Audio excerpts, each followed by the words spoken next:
انا رد عليه قدرت عادل. اثاره مقطع. رد عليه. لا ما تقدر توصل معايا الحل. ما مش تحدي لا شوف نقول لك واحد الحاجه. الصمت بعض الاحيان النية المفيدة ذهب. أعرفها منك.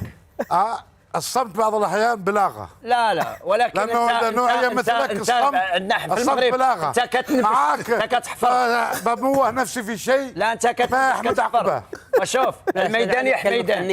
الميدان يا حميدان ان شاء الله. ميدان مش لك انت. لا وانت في الميدان ديالك وانت عندك في منتخب اصلا.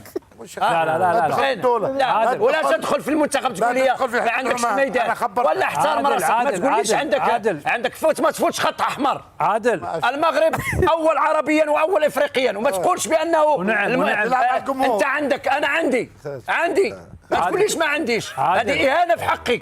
عادل محشوم عادل محشوم عليك تقول ما عندكش. انت عندك انت. طول بالك. اعطيني لاعب واحد من سلطنه عمان حقق انجازات. لا انت مالك خص في عمان يا عادل. وهو قصر في المغرب. ما تكلم قال لي انتم عندكم ما تكلم هو احسن. شوف هو احسن له يسكت. مش صادق وانسان كاذب على الهواء ما قدرت تكلم. لا محشوم. لا احمد وانت تهنا دائما كل اخطاء تهنا مالك. ما قلت على المغرب. ايش قلت على المغرب؟ يلا لا تقول المغرب انا ما كنتش حاضر المغرب. عادل شوف على المغرب تدخلها في الماضي وانسان ممثل والسينما ويكذب انا ما قدرت اتكلم. لا عادل احمد ماشي احنا ما كنكذبوش. بس اسمح لي. لا شوف ما كنكذبوش على المغرب. جيب لي تكلمت على المغرب. يلا خبر ولا شيء. انت سمعت هدرتي على المغرب في 2022 احنا في 2025. لا هدرتي على المغرب في 2022 لانه كان قوي في كاس العالم. اما دابا 2025 لا يا عادل وانت ترمي لنا تقول لنا مره كذب مره نكذبوا مره كذا.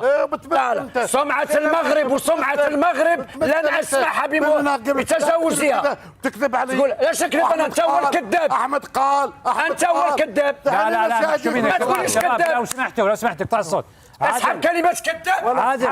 عادل بس اقطع صوتهم واطلع لي فاصل. هذه وصلنا لمرحله مش حلوه. اقطع لي بس على